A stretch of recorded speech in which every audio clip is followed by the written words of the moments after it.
Welcome to another edition of First and 10 with Rams coach Joe Prud'homme. I'm Jimmy the St. Christopher.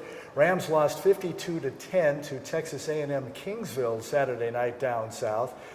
Coach, the team started well in the first period. You had that Jalen King pick and then an Avery Childs to Lamontre Monroe TD pass. So how similar was this to the Kansas Wesleyan game?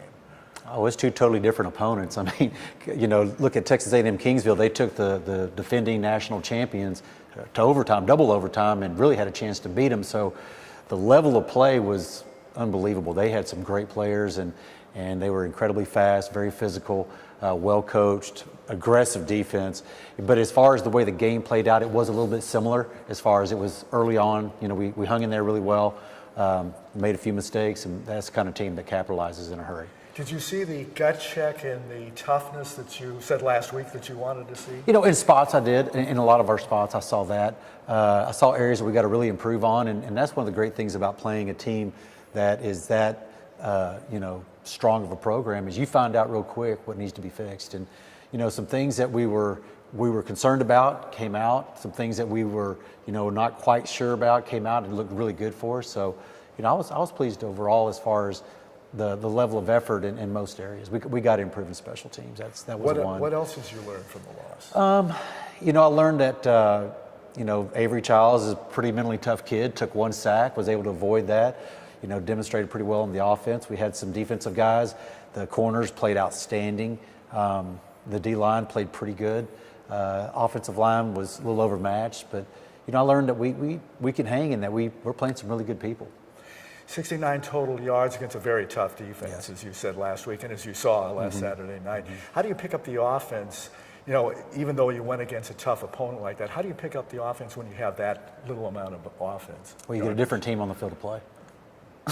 Play somebody different. I mean, they're that good. I mean, we scored more than A&M Commerce did in the first half, so that's pretty dang good. I would say they're number one team in the country in Division II.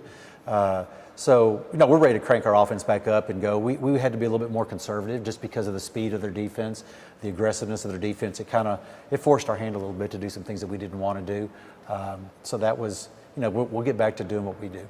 We're with Coach Joe Prud'homme on First and 10 on ramsports.net.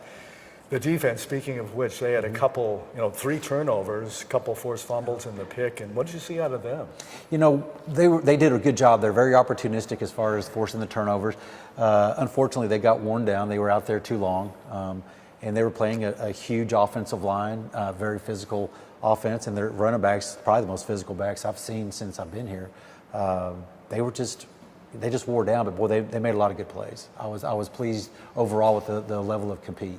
Anybody in particular stand out? Oh, Jalen King was outstanding. Diamond Williams was really, really good. I thought Shelby had a pretty good game in there as well. Jalen King came in, gave us some stuff late. Overall, you know, they competed well. You said the first 2 games were going to be a big test, Kansas Wesleyan, and then this past weekend against Texas A&M Kingsville. Did they pass the test, and what kind of grade would you give the Rams? Right now, we're probably around a C. You know, we're passing, but we're not where we want to be yet. You know, Kansas Wesleyan this past weekend won 83-0, so we know we played a really good team. We scrimmaged Hardin-Simmons; they won 44-0. We moved the ball on both those teams pretty well. Just didn't get enough scoring done. And of course, this weekend we played a team that was really, really, really good. So I would say we've passed, but we're not where we want to be. But I do feel like that we have a good idea of where we are and where we can improve. What are your plans for Desmond Nisby? I don't think he had any carries, did he? He had a couple of carries the other night.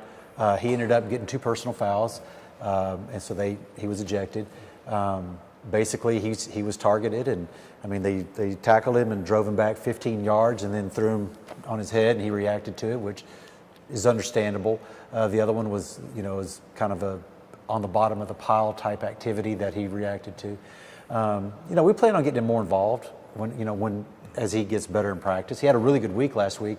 We were going to play him a whole lot this past week, but it just didn't work out.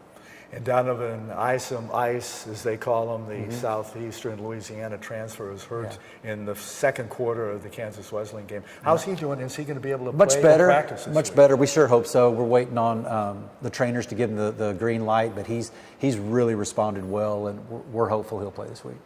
SAC play begins. I'm sure you're excited about that against the Texas College Steers. 21-11, they beat you last year, but you really played with them. That was one of your, I think, better games last year in the first season.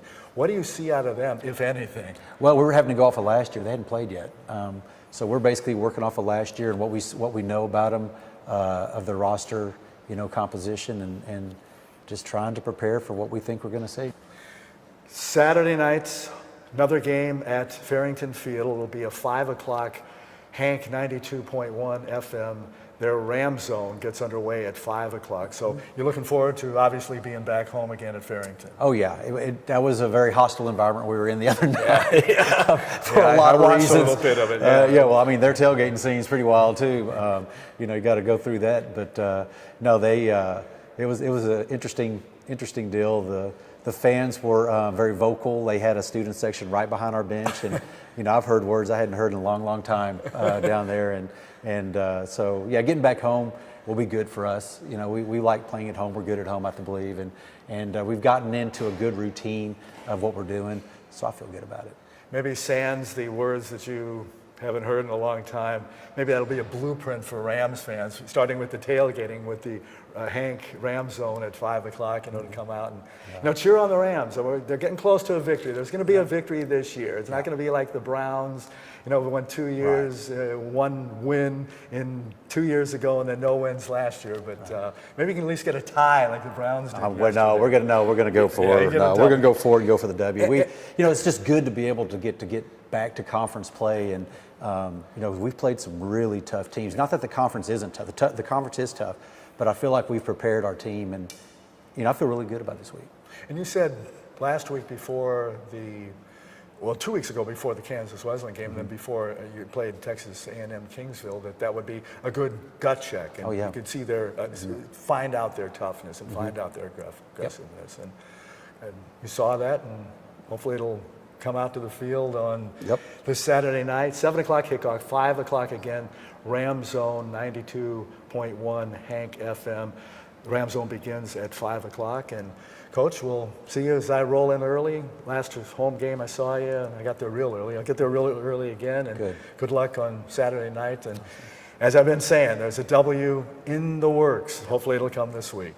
Let's hope so. That's the plan. And we'll talk to Coach Joe next week.